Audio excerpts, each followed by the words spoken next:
Well, good afternoon from London, and it's a pleasure to be back on Lockdown University, and thank you all for joining me. Well, my talk today is on Jews in Israel before Zionism, the Old Yishuv. There is a myth that the aspiration to create a Jewish state only arose with the modern Zionist movement at the end of the 19th century and the 5 aliyot, or immigrations, to the land of Israel from Europe between 1882 and 1920. It's also assumed that Sephardim from Spain and Mizrahim from the Middle East and North Africa only arrived in Israel after 1948, after the establishment of the state. They did indeed flee to Israel in large numbers. Some 650,000 left Arab countries for Israel. Yet Sephardim or Mizrahim, what we now call the Jews of the Middle East and North Africa, had been the core of the pre-Zionist Jewish community, also known as the Old Yishuv under the Ottoman Empire. The Old Yishuv term was coined by members of the New Yishuv in the late 19th century. They wanted to distinguish themselves from the economically dependent earlier communities, who mainly resided in the 4 holy cities of Judaism: Jerusalem, Safed, Tiberias, and Hebron. These were religious Jews. They depended on external donations. The word was chalukah, for financial support. They would send out shlichim, or emissaries, to the diaspora to raise money for the community in Palestine. Some emissaries actually stayed on in the diaspora communities, but at any rate, there was a great deal of back and forth between Palestine and the diaspora. Jews in the diaspora have always had a mystical longing to return to the land of Israel, Eretz Israel. And as you know, every Passover, we recite the verse next year in Jerusalem. Observant Jews have always yearned to return, to die and be buried in Eretz Israel. That's because one of the fundamental tenets of the Jewish faith is that the dead will come to life once again in the era of the Messiah. Some believed that resettlement of the land could only occur by divine intervention, but others put forward practical proposals for the return of the Jewish people to its land. And these foreshadowed future developments in Zionism. Since their dispersal to the 4 corners of the earth by the Assyrians, the Babylonians, and the Romans, Jews have lived continuously in Eretz Israel. However, they lived there in much reduced numbers. Why? The 3 Ps conspired to keep their numbers small: prohibitions, plagues, and prejudice. When the Romans destroyed the temple in Jerusalem in 70 AD, they banned Jews from the city. Thus, Jews moved their intellectual center to the Galilee. It was here that they compiled the Palestinian Talmud. They built synagogues in Galilee, for instance, the 4th century synagogue in Kfar Naum, Capernaum. The village of Peki'in was inhabited continuously by Jews, and here is the synagogue. Palestine was then considered part of southern Syria, and the original Jewish residents were called Shami or Musta'aravim. Until the end of the 19th century, there was a Sephardi or Mizrahi majority, Mizrahi meaning Eastern or Oriental Jews. Ladino-speaking Sephardic Jews, originally from Spain after the Inquisition, settled in Ottoman Palestine in the late Mamluk and early Ottoman periods.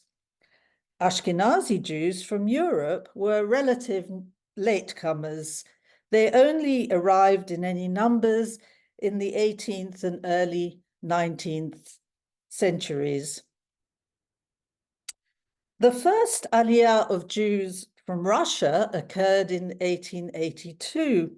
They were known as the Biluim. This Aliyah heralded the era of modern political Zionism. These Russian Jews were very different from the religious Jews who preceded them. They tended to be secular socialists. They founded the kibbutzim, emphasizing labor and self-sufficiency. In the Middle Ages, Jews from Spain aspired to settle in the land of Israel. I am in the West, but my heart is in the East. These were the words of the great medieval poet Yehuda Halevi, who lived in Spain under Muslim rule from 1100 to 1148. He was writing at a time when Jews were caught up in a great power struggle between the crescent and the cross. Halevi dreamt of the resurrection of the Jewish nation. Age 60, he left Spain for Eretz Israel, but only got as far as Egypt, where he was reputedly assassinated. The Crusader period marked a serious decline through the 12th century. The Black Death also took its toll on the population. Palestine was under Muslim rule from the 13th century onwards. Although Jews were permitted to re-enter Jerusalem, they were dhimmis. This is the prejudice I was referring to. They were an impoverished and subjugated minority subject to daily humiliation. The 15th century Franciscan monk Francesco Suriano observed, "In Jerusalem, God punishes them as in nowhere else in the world. They are mired in self-hatred, while Muslims call them dogs. These dogs deserve to be trampled on, beaten and tormented." He would say that, as this monk obviously brought with him his own Christian prejudices, but even Ashkenazi followers of the false Messiah Shabbatai Zvi were shocked at the way Sephardim were treated. The Arabs act as proper thugs towards the Jews, they observed. During the 12th, 13th, and 14th centuries, the great rabbis Maimonides, Nachmanides, and Ishto Hapachi attempted to return to Eretz Israel. Maimonides was forced to flee his native Spain for Morocco. He then moved to Palestine with his father and brother before settling in Old Cairo in Egypt. He did not live in the land of Israel for any length of time, but is buried in Tiberias. Nachmanides fled from Spain to the land of Israel after his disputation with the converted Jew Pablo Cristiani. At the age of 70 in 1267, Nachmanides was settled in Israel. He founded the Ramban synagogue in Jerusalem, helping to re-establish the Jewish community following its destruction by the Crusaders. He settled in Akko, the only city where Jews were allowed to live. He continued to write prolifically. He is buried in Hebron. Ishtor HaPahi was born in Provence. And here is a page from a book he wrote on the geography of Palestine. When the Jews were expelled from France in 1306, he traveled to Spain and Egypt and then settled in Palestine under the Mamluks. He searched out land for settlement and worked as a physician in Bet She'an, where he died in 1355. Ishtor HaPahi's descendants established themselves in Damascus and became very wealthy and influential. One, Haim Farhi, who you see kneeling before the local governor, became advisor on financial affairs. But he fell victim to political intrigue, and the governor ended up executing him in 1824. Back to the 16th century. By 1517, the Ottomans had conquered Palestine. It experienced a revival, largely thanks to Gracia Mendez Nasi, or Doña Gracia, a wealthy businesswoman and a new Christian who had reverted to Judaism, and her nephew, Don Joseph Nasi. Some of you will have heard Trudy lecture on this remarkable woman and philanthropist, Doña Gracia, and Joseph, her nephew. Doña Gracia and Joseph leased an enclave in Tiberias and encouraged Jews fleeing the Spanish Inquisition to settle there and in Safed. They planted mulberry trees so that these Jews could establish a silk industry. The Sultan was so enamored with Joseph that he conferred on him the title Duke of Naxos. He told the local governors, "Everything this man asks you to do, do it." Another prominent Ottoman Jew was the Master of the Mint. He was Abraham de Castro, and he rebuilt the walls of Jerusalem in the 16th century. Another figure who developed Tiberias was Rabbi Haim Abulafia. He was from a family of rabbis. His grandfather was born in Tiberias in 1640, and he himself was born in Hebron. He then spent time in Izmir to raise funds.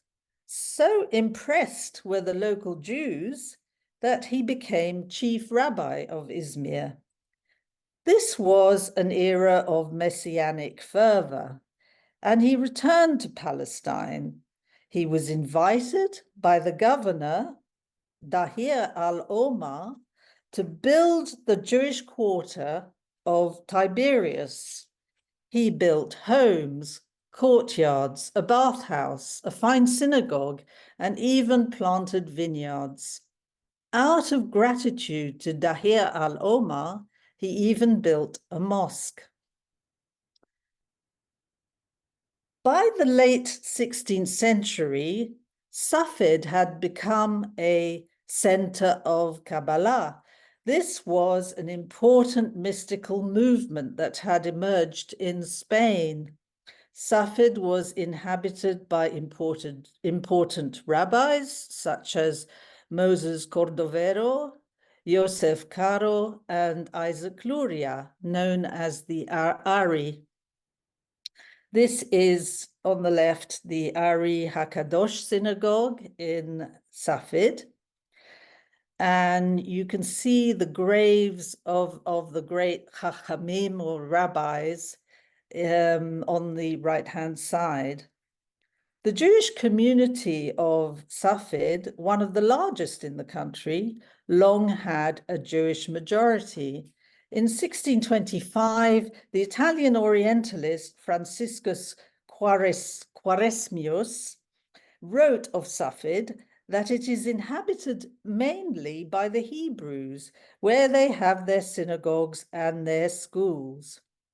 However, both Safed and Tiberias were laid waste in 1660 during a power struggle between the Druze and the Ottoman Sultan. The Jews moved temporarily to Jerusalem and Hebron. The Egyptians conquered Palestine from the Mamluks in the mid-19th century. This ushered in a more secure era for the Jews, but the Jewish quarter of Safed was plundered by the Druze, and a year later, in 1834, the Jews, who were resented for collaborating with the Egyptians, were victims of a 3-day pogrom. A steady stream of rabbis came to settle in Eretz Israel between the 16th and the 19th centuries. Among them was Chaim ben Attar, known as the Or Chaim. Born in Saleh, Morocco in 1696, Chaim ran a yeshiva in Saleh. When a famine hit Morocco, he decided to settle in the land of Israel. And this is his synagogue on the right in Jerusalem. Great yeshivot were established, and by the 18th century, there were some 10,000 Jews living in Palestine. Some were quite wealthy. Others were impoverished. And there were tensions between Jews who could not pay the rent and their Arab landlords. The majority of the community was Sephardi. They governed themselves according to the Ottoman millet system. Ashkenazim only comprised 20 families and were outside the official community. The Ashkenazim began to arrive in great numbers towards the end of the 18th century and into the 19th century. By 1910, they would overtake the Sephardim and number 25,000. Their beginnings were not auspicious. Some 300 Jews from England and France arrived in 1211. They were the Tosafists. Most were wiped out by the Crusaders. At the end of the 1600s, a group led by the Polish Jew Judah HaChassid, Judah the Pious, set out to establish a community in Jerusalem. It too was a failure. Arriving in 1700, the community was soon unable to support itself nor pay off its growing debts. Ashkenazi Jews were banned from living in the Holy City. Those already there either moved out or lived in disguise, dressing like their Sephardi brethren. The local authorities held all Ashkenazim accountable for the debts owed. The failure of the last major group of Ashkenazi Jews that tried to establish itself in the land of Israel was the main reason why this group had to settle for the slightly less holy city of Safed instead of Jerusalem. 300 students of the Hasidic movement followed Menachem Mendel of Vitebsk to the land of Israel in 1777. They were followed in 1808 by 500 Mitnagdim, disciples of the Gra, the Vilna Gaon. The Mitnagdim were, of course, the movement that established themselves in opposition to the Hasidim. And they were from Lithuania and Belarus. It would take the bubonic plague to get Ashkenazim back into Jerusalem in 1815. Some 80% of Safed's Jews had died in the plague. The leaders of the Mitnagdim were Menachem Mendel of Shkolov and Hillel Rivlin. Rivlin was the ancestor of Reuven Rivlin, who served as Israel's 10th president.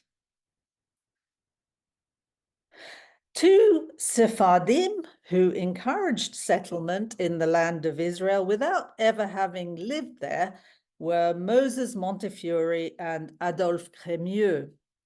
in his capacity as president of the Alliance Israélite Universelle, Adolphe Crémieux established the Agricultural College of Mikveh Yisrael, which is just outside Holon. And if you ever get a chance to visit it, it is absolutely idyllic and is still a school today. Montefiore made 7 visits to Eretz Israel. He and his wife traveled to Palestine after the region was devastated by an earthquake in 1836. The towns of Safed and Tiberias were particularly badly damaged. Moses and Judith launched an ambitious program of relief for the survivors of the earthquake in 1837. Montefiore's American friend, Judah Toro, also a Sephardi Jew, had bequeathed money to fund Jewish settlement in Palestine. Montefiore used the funds to encourage the Jews to engage in productive labor. In 1855, he purchased an orchard on the outskirts of Jaffa that offered agricultural training to the Jews. In 1860, he built the first Jewish residential settlement, an almshouse outside the old walled city of Jerusalem, and you see it here. Today, it is known as Mishkenot Sha'ananim. Living outside the city walls was dangerous at the time due to lawlessness and bandits. Montefiore offered financial inducement to encourage poor families to move there. Montefiore intended Mishkenot Sha'ananim to be a new type of clean, self-sufficient settlement where Sephardi and Ashkenazi Jews lived together. He donated large sums of money to promote industry, education, and health. The builders were brought over from England, apparently.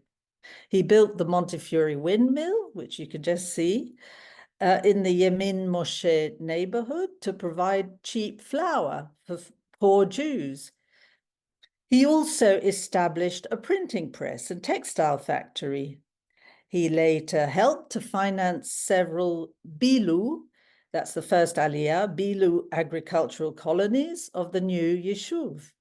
The Jews of the Old Yishuv referred to their patron as Hasar Montefiore, the prince. Another character who helped develop neighborhoods outside the city walls was Rabbi David ben Shimon. He came to Israel in 1854 and found a community of desperately poor Maghrebi or Moroccan Jews living within the city walls. Rabbi David ben Shimon established the Maghreb community's institutions. In 1860, he also helped develop the Mishkenot Sha'ananim quarter outside the old city walls. He founded the Mahane Israel quarter in Jerusalem in 1866. Built initially for the Maghrebi or North African community, it housed members of other communities as well. There were Kurdish Jews, Georgians, and Bukharans. Like Montefiore, Ben Shimon tried to wean poor Jews off charity and encourage them to become productive citizens. He also set them up in agricultural areas in Motza, near Jerusalem, and near Jaffa. The 19th century saw the Ottoman Empire in terminal decline. It was soon destined to break up under pressure from nationalist movements. In 1830, the Greeks rose up in rebellion, demanding independence. The same happened in the Balkans.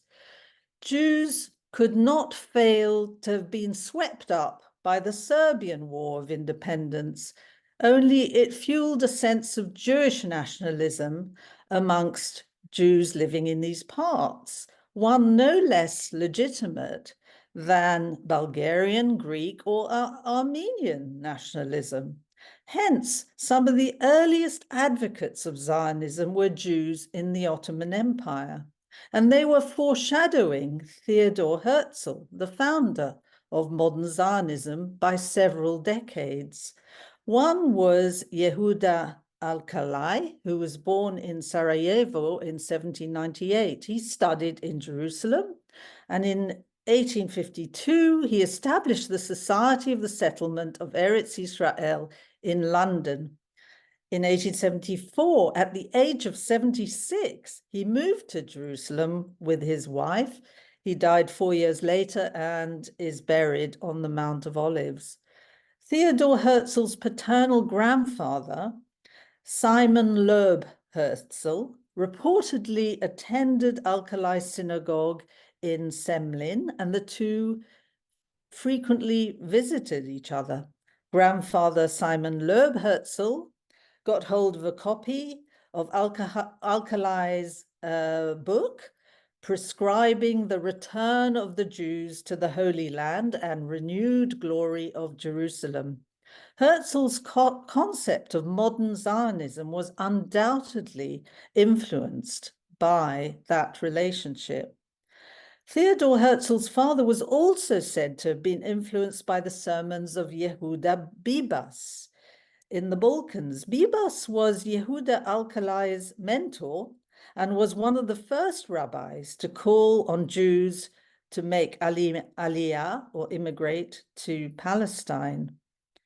And Marco Yosef Baruch of Istanbul was also known as the Sephardi Herzl.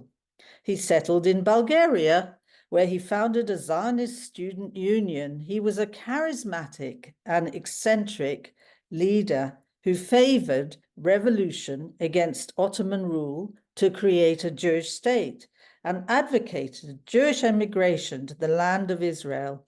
He was thought to have influenced Theodor Herzl himself. So the 19th century was what I call the era of the North African Jews in Palestine. These individuals are almost unknown, yet they contributed considerably to urban and coastal development. They were neither members of the traditional Sephardi community in the Ottoman Empire, nor Zionist nationalist activists who immigrated during the first aliyah or later.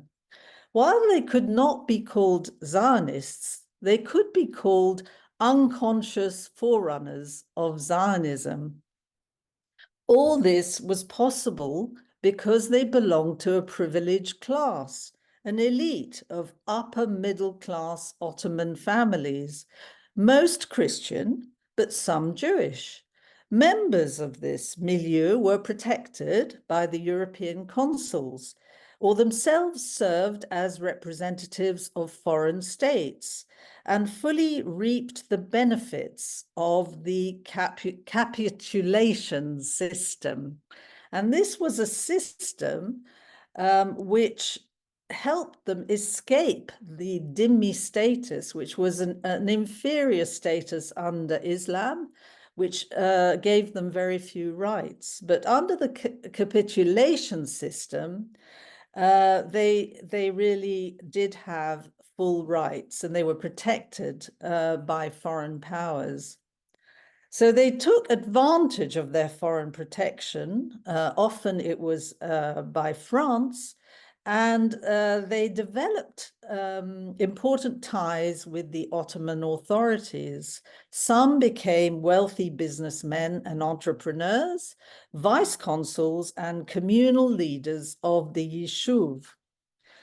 We see Algerian and Moroccan Jews gain prominence in the land of Israel, and they played a crucial role in the development of Jaffa and later Tel Aviv. However, they have been largely ignored or overlooked in the historiography. At the start of the 19th century, Algeria was in turmoil. The French found a pretext to invade in 1830, and most Jews were happy about this. But not all Jews sided with the French. Take the case of Rabbi Shmuel Abo, who aided the Algerian rebel leader Abdelkader. Both were banished to the Levant. Rabbi Shmuel Abo arrived in the Galilee in 1817 and settled in Safed. Nearby was the tomb of Shimon Bar Yochai, who was a popular figure with North African Jews. Abo found the tomb was desolate and the site used by Arab shepherds for grazing sheep. He bought the rabbi's tomb on Mount Meron and built a proper shrine. Soon the tradition developed on Lag BaOmer to have a procession from Abo's house in Safed to Mount Meron. And this procession usually happens every year, and it should really happen this weekend, but I think it's been cancelled for security reasons. Abo became French consul in Safed. This meant that he came under French law and not Ottoman law, and it also meant that he had a right to buy land. This he did on behalf of the foreign Jews who came to Palestine, who were not allowed to buy land. And here you see him on the right-hand side. You see the tomb of Shimon Bar Yochai in the center. And these were the Kawasi guards who were assigned to protect the foreign consuls in Palestine. And very splendid they look too. Abo, he became the French consul in Safed. It is assumed that the first agricultural settlements were founded by the Ashkenazim of the first aliyah. In fact, Abo established the very first agricultural settlement in Meron, 39 years before the founding of the kibbutzim Degania and Kinneret. There he settled Kurdish Jews. They worked the land by day and studied Kabbalah by night. Abo accompanied Sir Moses Montefiore and Adolphe Crémieux on their mission to save the Jews arrested as a result of the Damascus blood libel in 1840. An Arabic speaker, he was useful as an interpreter. Later, he wrote to Montefiore to suggest that the philanthropist encourage land settlement by Arabic-speaking Jews. Abo's son bought land for agricultural use in Rosh Pinah, in Yesod HaMa'ala, and Mishmar HaYarden in the Galil, again, decades before the first kibbutzim were established. It is estimated that a few hundred Maghrebi Jews settled in the port city of Jaffa from the mid to the late 19th century. Immigrants were arriving by steamship. The city was booming, but was becoming very crowded. Yosef Moyal Bey acquired tremendous wealth and wielded considerable influence. He had delicate ties with the Ottoman authorities, which he used to both promote his own interests as well as those of the Jewish population of Jaffa and the Yishuv in general. The Moyals, I'm afraid I haven't been able to find a picture of Yosef Moyal, but the Moyals conducted most of their economic activity in Jaffa and Jerusalem. When needed, they could tap into their extensive network of Ottoman and European contacts, such as Baron de Rothschild and the Alliance Israelite Universelle Schools Network. Yosef Moyal's father came to Palestine from Rabat in Morocco. The family were already reasonably well off. They were believed to be French protégés. Yosef was described as the richest man in the country. He bought land in Jaffa and Jerusalem, either on his own or in partnership with other entrepreneurs we will talk about in a minute, Chelouche and Amzalak. He helped fund the Jaffa clock tower and the adjoining plaza.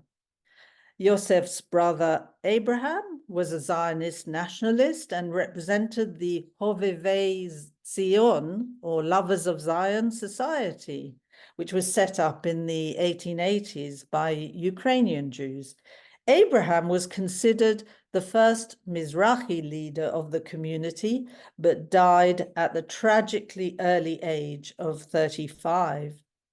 Yosef Moyal helped the Zionists arriving after 1882 with food and money. He got permits for the Ashkenazim of the first aliyah to enter Palestine when they were forbidden from disembarking in Jaffa. The title Bey was conferred on Yosef by the Ottoman Sultan for services rendered to the empire. Yosef became an Ottoman subject and was thought to have donated to the Ottoman war effort. As you know, the Ottomans fought several wars against Russia, Italy, Austria, Britain, and France. Yosef Moyal made a speciality of sending telegraphed petitions to the Ottoman Sultan if he found himself in dispute with local notables or officials. Rather than write groveling letters, he would complain vociferously and sometimes rudely. He usually got his way.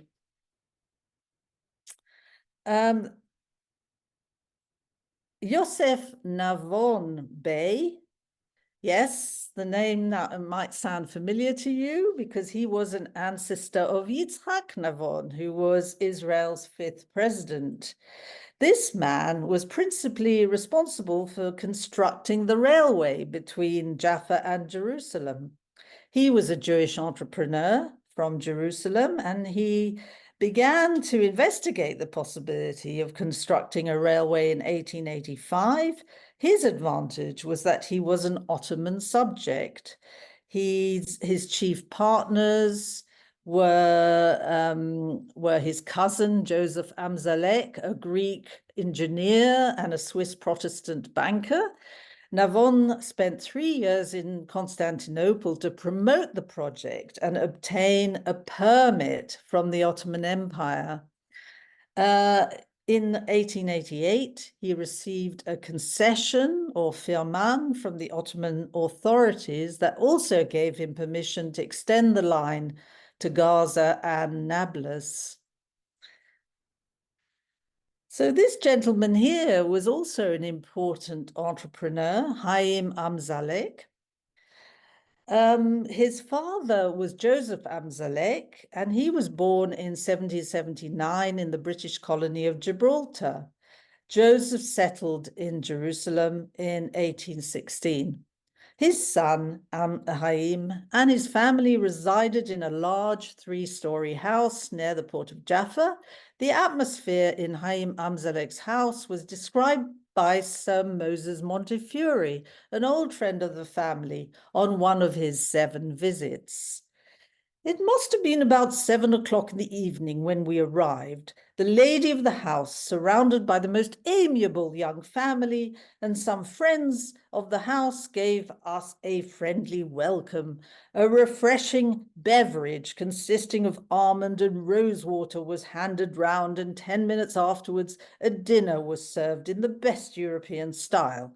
An almost endless variety of dishes, partly Syrian, partly French, were handed round by waiters dressed in the French style, who spoke French, Italian, Spanish, German, and Arabic.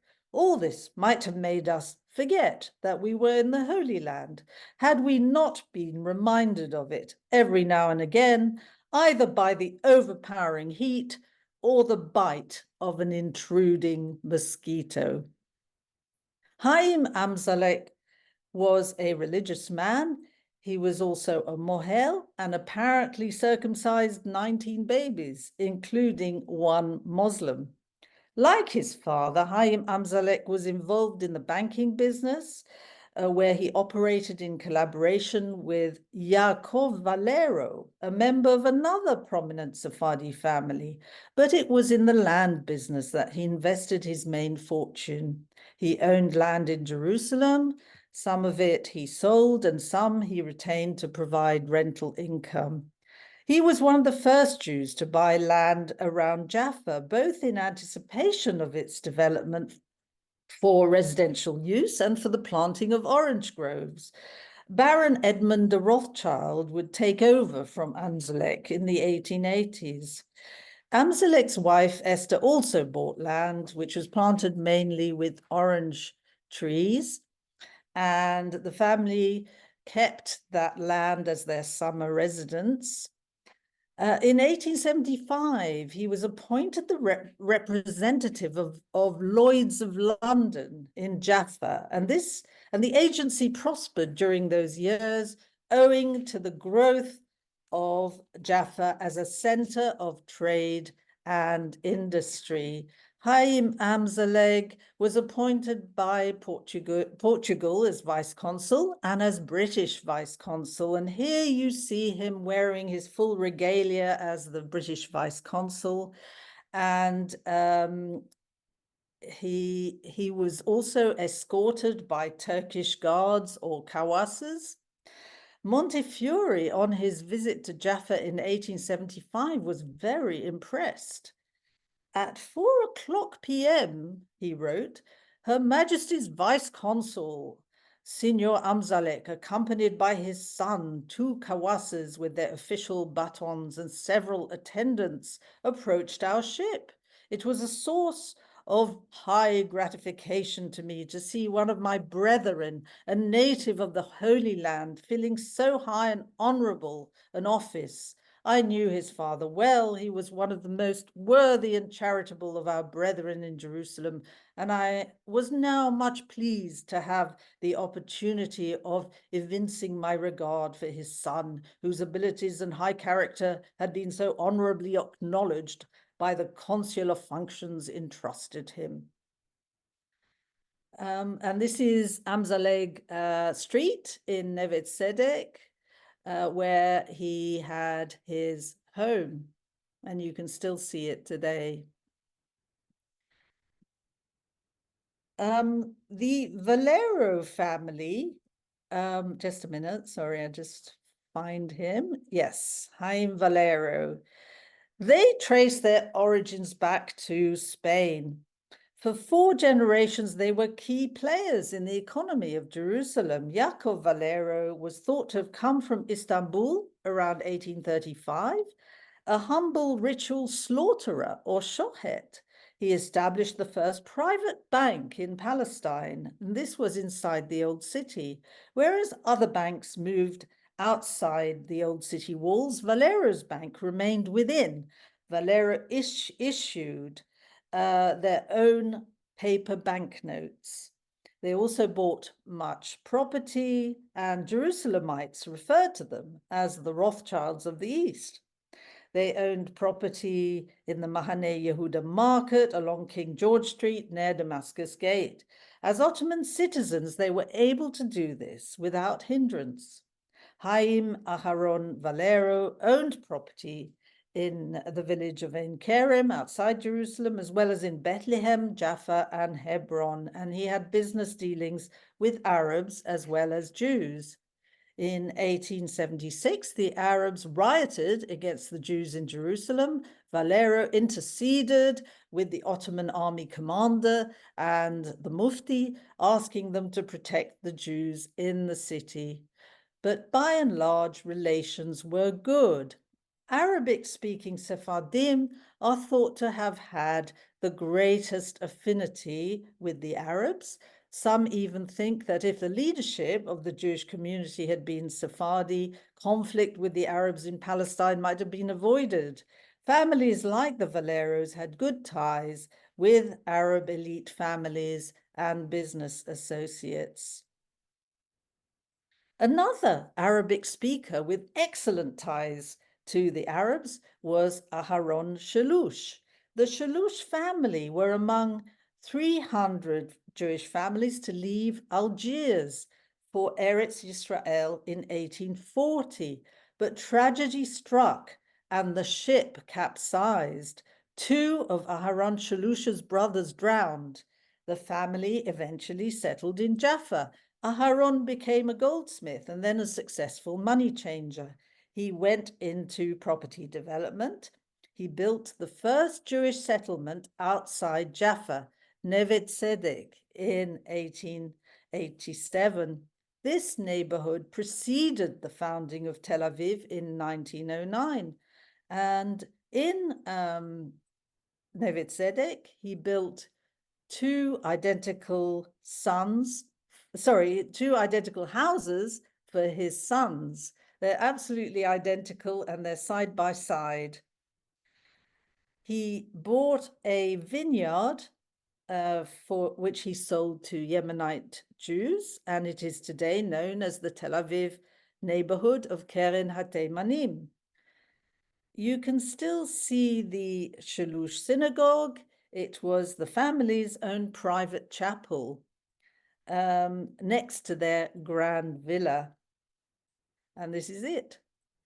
The story is told that a young man called Joseph Kipkes rented a room opposite the Chelouche mansion. He made eye contact with Chelouche's granddaughter, Margalit, who would stand at her window. The young man was invited to dinner. Chelouche wanted to know if the young man could support Margalit if they got married. "What do you do for a living?" he asked. "I am a poet," the young man answered. That was the last time that he saw Margalit. He moved to Jerusalem, changed his name to S.Y. Agnon, and became Israel's national poet. Agnon wrote a great deal about Neve Tzedek, but never mentioned Margalit or the Chelouche family.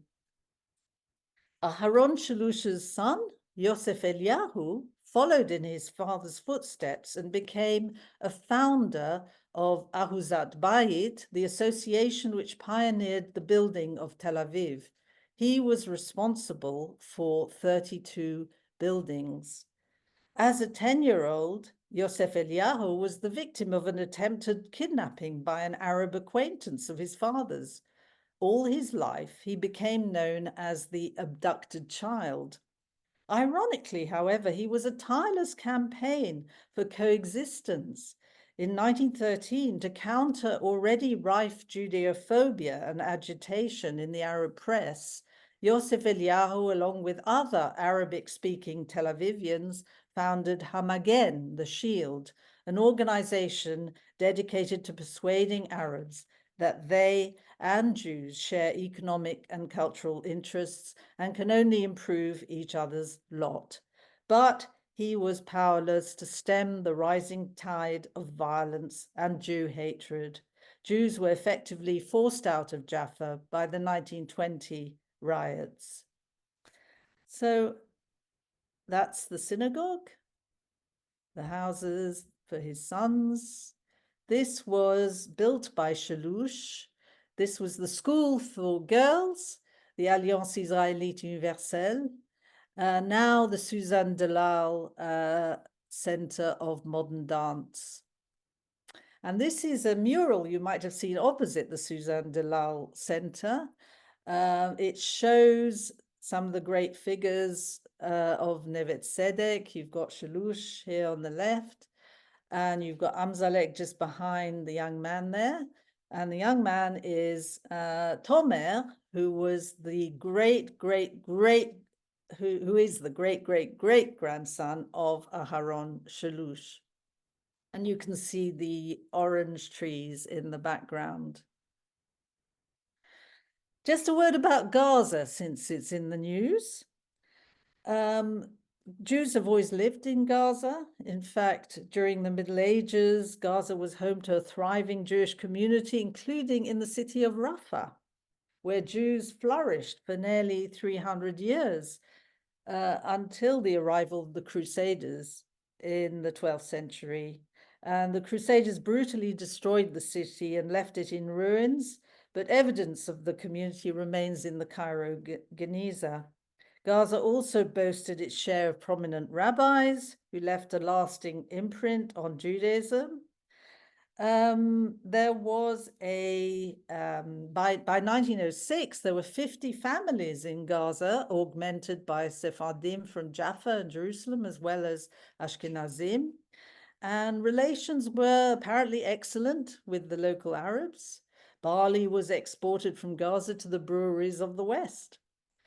There was a prominent rabbi called Hacham Nissim Benjamin Ohana. He made history when he opened the first Talmud Torah teaching in Hebrew. The pioneer of modern Hebrew, Eliezer ben Yehuda, paid him a visit.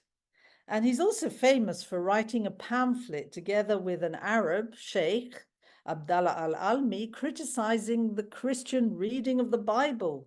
This was an interfaith initiative designed to offset pressure from Western missionaries attempting to convert Jews and Arabs to Christianity. So the first aliyah of the Zionist Bilu from Europe was in 1882, and there were about a dozen of them. But a year earlier came 200 Yemenite Jews, a fact mostly ignored by much Zionist history. The Yemenite aliyah was known as Ya'ale Batamar, I will climb up into the palm tree. That's a verse from the Song of Songs. The Yemenite Jews were destitute and not well received. At first, they lived in caves in the hills above Jerusalem, which made them easy prey for attack. Then they moved into Shiloah, also known as Silwan. The village was built for them by a Christian organization. Due to Arab violence, they were evacuated from the area by the British in the 1930s. There are still ownership disputes today over property they have tried to recover. How did they get to Palestine? Well, they traveled by way of India, Iraq, and Egypt to Jaffa, traveling by donkey, by foot, and by boat, depleting all their savings on the way. Immigration from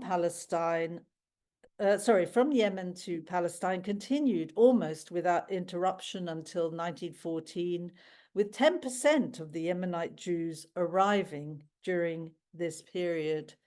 Yemenite Jews also settled in Jaffa, and they were among the first to move from the overcrowded port city. In trendy secular Neve Tzedek today, there are in fact 14 Yemenite and Adenite synagogues, and streets are named after famous Yemenite rabbis. To conclude, too often the starting point in the historiography of the land of Israel is the first Aliyah, Theodor Herzl, and the first Zionist Congress. This leads to the misleading impression that Jews came as European colonial settlers.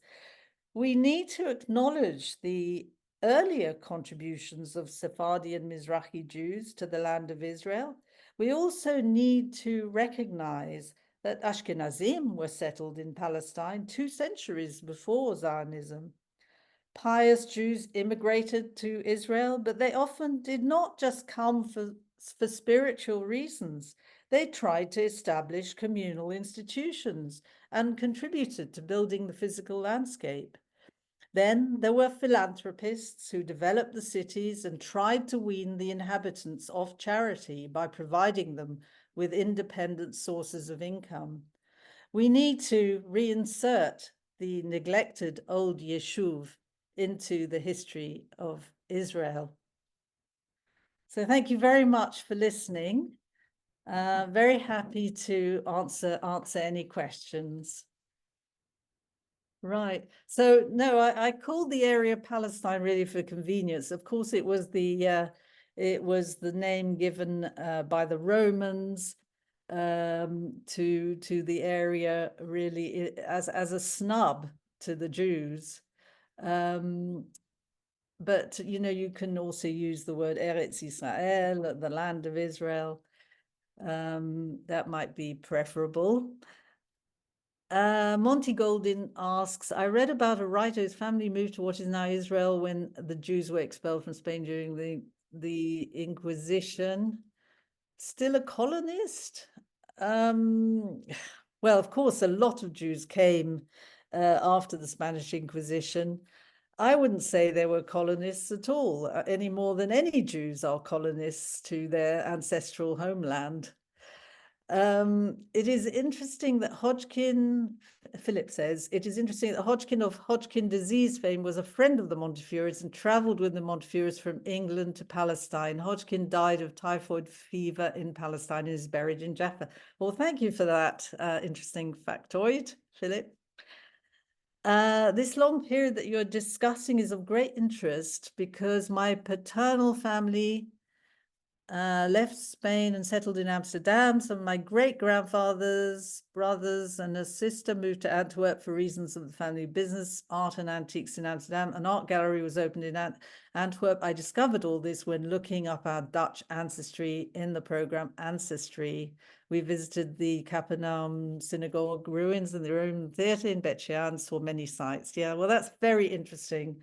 Of course, there was a big Jewish community in Amsterdam. Exiles from Spain and Portugal settled there. And of course, some of them moved over to England and were admitted in 1666 by Oliver Cromwell. So let me just see what else was there. John Matson, I'm very keen to know what relations between Sephardi and Ashkenazi Jews were like as Ashkenazi Jews arrived in Israel, especially the first half of the 20th century. Well, of course, there was a great deal of tension between some of the traditional religious Jews who'd been there for generations and the newcomers who were basically socialist, and a lot of them were secular. The Ashkenazi chalutzim. So who did they buy the land from? Well, as I've explained, some of these Sephardi philanthropists have helped the Ashkenazim buy land for kibbutzim. Of course, people like Edmund de Rothschild did a great deal to help them buy land. Thank you, Joel, for your very kind words. Beauty Queen of David Sefton says in the TV series Beauty Queen of Jerusalem, the Sephardim the Sephardim of Jerusalem would have nothing to do with Ashkenazi Jews. Was that depiction true? I don't think that is actually true. Because if you take somebody like Rabbi Shmuel Abo, who was a Sephardi from Algeria, sort of subsequent generations of that family actually married Ashkenazim and integrated with them, or rather they integrated with the Sephardim. So there was a great deal of intermarriage. Alice says, my husband's grandfather lived in Jerusalem when it was part of the Ottoman Empire. Lived in Palestine when it was part of the Ottoman, but left with his children, including my late father-in-law, when they tried to get him to join the Turkish army. He emigrated to Merthyr Tydfil in Wales. Oh, that was a very wise move. Yes, there were a lot of people who tried to escape conscription in the early. Wait a minute. Presentation. That's the next one. Conscription to the Ottoman army. Why do you think this history was lost? Did the Ashkenazi Zionists suppress it for political reasons? I think that was one reason. Yes, I think they wanted to emphasize the history of the modern Zionist movement, and Herzl's contribution. And also, I think they wanted to show that they were in a way superior to the Old Yishuv, and they were not living off charity. They were actually productive citizens who worked the land, who'd returned to the land. And this is the way they wanted to portray the return to Israel.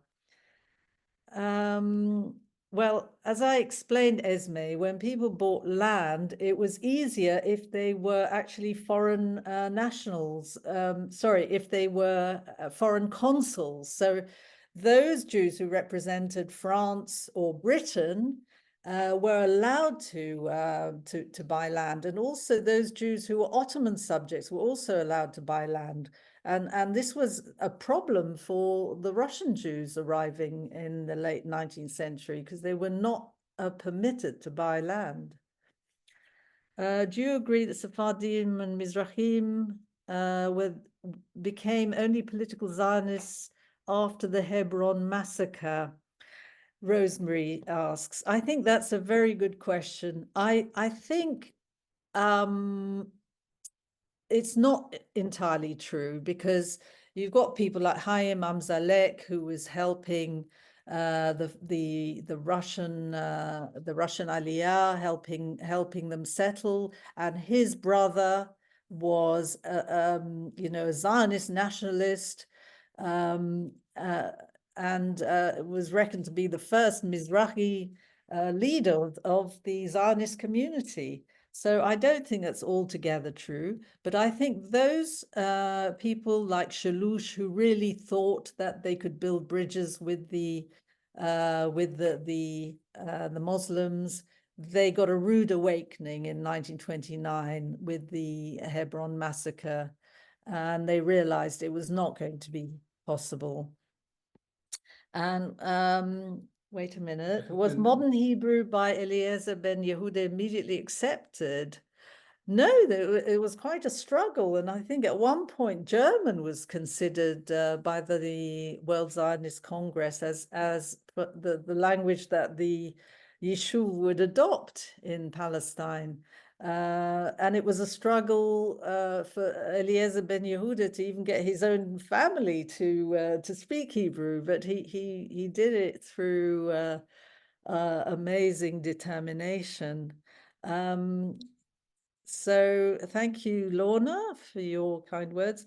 And Len asks, what are a few of the best easy-to-read publications telling the history of the Jews in Israel? Well, I have to tell you, Len, I found it very hard to find the information. I think there is a book published in Israel whose title I actually can't remember at the moment, about some of the main families, philanthropic families I've been talking about, but actually it's very piecemeal, the information. I found it really on the internet. I found it in books like Simon Sebag Montefiore's book on Jerusalem. And I found it just by wandering around Neve Tzedek, Tel Aviv. So thank you, Monica. And I think there's one. Wait a minute. What's this one? Thank you. Howard. Sorry. I think that was it. Okay, so I think I've come to the end. Hello. Yes, thank you so much. Thank you, everyone, for joining today. Thank you very much, everybody, and thank you, Hannah. Thank you. Bye-bye. Bye.